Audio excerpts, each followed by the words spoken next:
Mesdames et messieurs, bonjour, bienvenue pour cette nouvelle édition de Midi au Caire, où on va passer en revue les dernières nouvelles locales.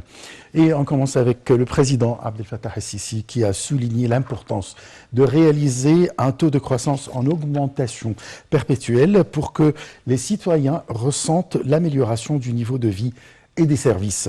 Le chef de l'État s'exprimait lors du lancement du projet national pour le développement de la famille égyptienne, tenu au centre des conférences dans la nouvelle capitale administrative.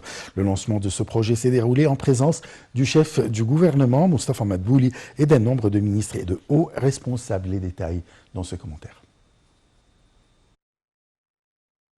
Lors de son allocution, le président de la République a souligné la nécessité de travailler sans repos afin de parvenir au développement, ajoutant que le projet de développement de la famille est un pilier essentiel de l'État pour changer la réalité pour le mieux. Le président Assisi a déclaré à cette occasion que ce projet visait à réaliser la stabilité et l'épanouissement du pays.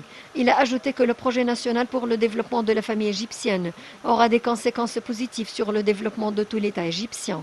Il a souligné ainsi la nécessité d'empêcher l'État de sombrer dans la destruction, comme ce qui s'est produit en 2011, affirmant que l'État cherchait à changer les causes de la détérioration pour construire notre avenir, mettant l'accent sur le souci de l'État de respecter les droits du citoyen. Il a également noté que la capacité de l'État n'est pas conforme à son plan pour atteindre les taux de croissance ciblés.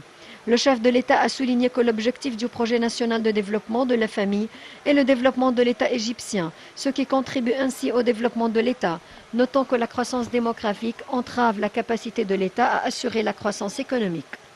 Lors des activités du lancement du projet national pour développer la famille égyptienne, le Premier ministre Dr Moustapha Madbouli a souligné que le coût des projets de développement qui sont mis en exécution dans les dernières 7 années ont dépassé 6 trillions de livres égyptiennes, indiquant que le projet de vie décente est un projet inédit. Madbouli a dit que la croissance démographique représente un grand défi, ajoutant qu'en raison de l'augmentation continue de la population, nous devons ajouter 40 000 classes chaque année pour suivre ce rythme.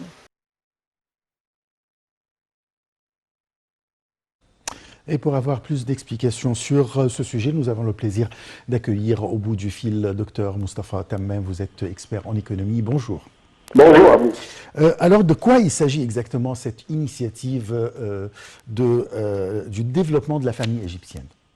Ça, c'est une très importante initiative parce que, comme vous savez, dans notre société, malheureusement, on avait beaucoup d'aspects négatifs dans la famille égyptienne. Certainement, vous savez, les nombres de divorces en Égypte sont très larges. Ce sont les plus larges mondiales. Et certainement, ça donne une indication que la famille n'est pas stable et ça a un effet négatif sur les enfants, sur la société en général, parce qu'il y a des disputes, il y a des tribunaux, il y a tout ça. Alors, tous ces facteurs-là, il y a beaucoup de raisons. Peut-être il y a des raisons économiques, il y a des raisons sociales. Alors, d'avoir la stabilité de la famille, c'est très, très important parce que la famille vont élever la nouvelle génération. Et cette nouvelle génération va occuper des positions dans l'État. Alors, si elle n'a pas,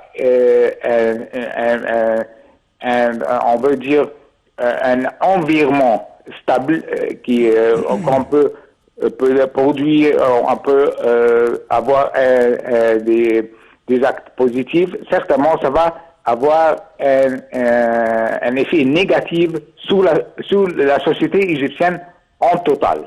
Bien sûr. Là, si, en tant qu'expert en économie, si on peut lier entre cette initiative du développement de la famille égyptienne et l'autre initiative Vie décente présentée à plus de 60% de la population égyptienne, comment on peut faire cette liaison? Certainement, il y a deux facteurs très importants pour élever la société égyptienne. C'est la santé, l'éducation, certainement, et la stabilité sociale. Oui. Certainement, quand vous savez, on a donné beaucoup de pouvoir pour éliminer le virus-ci. Certainement, vous savez, le président a pris cette initiative et nous avons un avantage que on a peut-être éliminé cette maladie. Maintenant, la corona, certainement, l'État fait beaucoup des efforts, mais malheureusement, les peuples égyptiens on n'a pas, je veux dire, on peut pas les mesures qu'on doit prendre pour aider le gouvernement pour combattre le Covid-19. Beaucoup des citoyens égyptiens ne portent pas des masques. On reste dans des places fermées. Tous ces indicateurs donnent une indication négative et encouragent le Covid-19 qui peut attaquer les citoyens égyptiens. Dans le domaine de l'éducation, certainement, vous voyez, il y a beaucoup d'efforts et certainement, il y a une résistance parce que quand il y a un changement, il y a beaucoup de gens qui résistent le changement. Ça, c'est normal dans l'administration.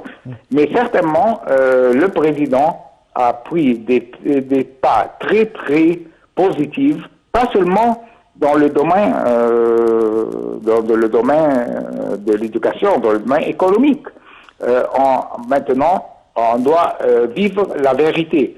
Avant, les gouvernements, on avait peur d'élever les prix, parce que maintenant, ça c'était une nécessité, parce que les finances publiques sont, on ne peut pas pour tout ça, beaucoup d'efforts négatifs sur le budget du gouvernement. Alors beaucoup des efforts on a fait pour élever tout ça.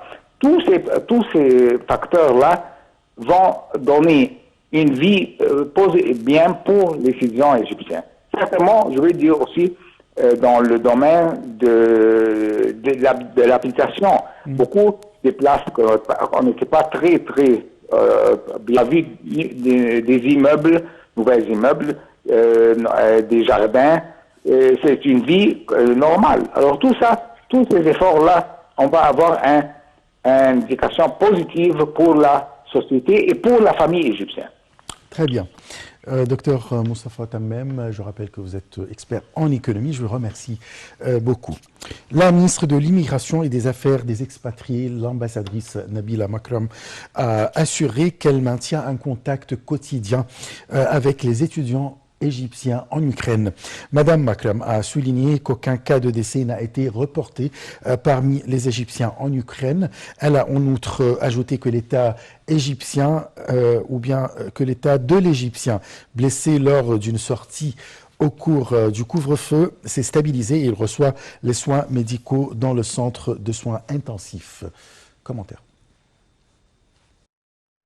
La ministre d'État pour l'immigration et les affaires des Égyptiens à l'étranger, Nabila Makram, a tenu une réunion via Zoom avec le représentant des ressortissants égyptiens dans différentes villes d'Ukraine pour s'enquérir de leur situation à la lumière des développements de la crise russo-ukrainienne. Madame Makram s'est informée du nombre d'Égyptiens sortis des zones dangereuses, ayant franchi les frontières avec la Pologne, la Roumanie, la Hongrie et la Slovaquie, ou encore blessés dans les abris où ils se refugient. Le représentant de la diaspora en fait état d'un seul blessé atteint lors d'un bombardement aérien à Kharkiv et dont l'état de santé est désormais stable après avoir subi une chirurgie. Madame Makram leur a fait part des facilités accordées par l'ambassade d'Égypte à Bucarest pour la réservation des hôtels et les billets de retour au pays et leur a demandé de suivre la situation de certains jeunes se trouvant dans les régions dangereuses, surtout ceux d'entre eux qui sont malades. Elle a incité les ressortissants à suivre les consignes des autorités compétentes du pays et à se réfugier dans les abris, dans les zones les plus exposées, tout en demeurant en contact avec l'ambassade et le représentant de la diaspora lors de leur déplacement. Madame Makram a assuré être en contact permanent avec les autorités de l'État et les ambassades basées dans les pays limitrophes de l'Ukraine pour faciliter le passage des Égyptiens qui s'y trouvent et qui ont été dotés des listes des terminaux sûrs aux frontières avec la Roumanie et la Pologne. L'État ne ménage aucun effort à l'égard de ses enfants en Ukraine afin de les aider soit à surmonter cette crise, soit à retourner dans le pays, a-t-elle dit, appelant les expatriés à ne prêter aucune attention aux rumeurs diffusées au cours de cette période, à ne se fier qu'aux communiqués publiés par les autorités publiques égyptiennes, en tête desquels les ambassades d'Égypte à Kiev et dans les pays voisins, et à ne pas sortir tout seul, surtout dans les régions qui sont en proie aux affrontements.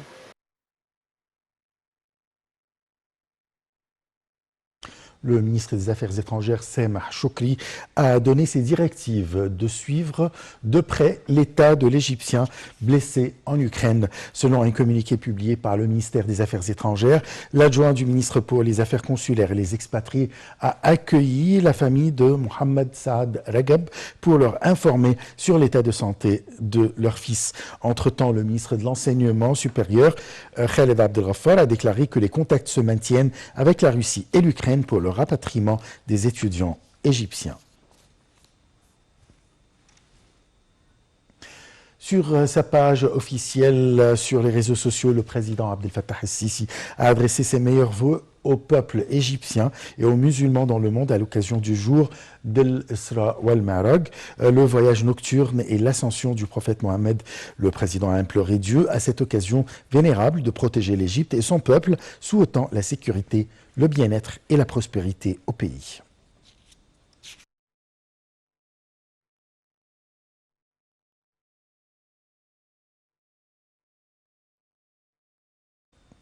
L'épouse du président de la République, Mme Intisar el-Sisi, a elle aussi adressé ses vœux les plus sincères au peuple égyptien et au monde musulman à l'occasion de l'Isra al-Mi'raj. Mme el-Sisi a ajouté que ce mémoire miraculeux nous rappelle que le message du prophète est celui de tous les prophètes. Le président Abdel Fattah el-Sisi a salué les relations distinguées entre l'Égypte et la Jordanie, affirmant l'attachement des deux pays amis à maintenir leur coordination et à poursuivre leurs contacts en ce qui concerne les différents dossiers régionaux et internationaux d'intérêt commun.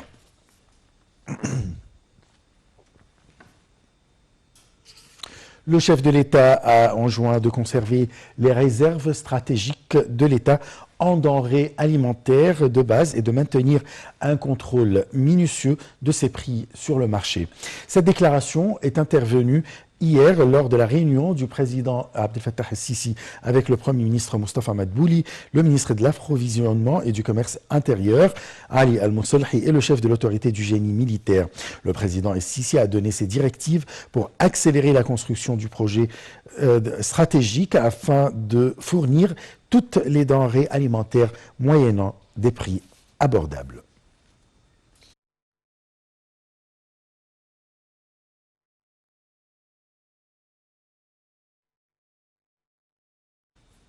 Fin de cette édition, merci de l'avoir suivi. Je vous souhaite une très très bonne journée. Au revoir.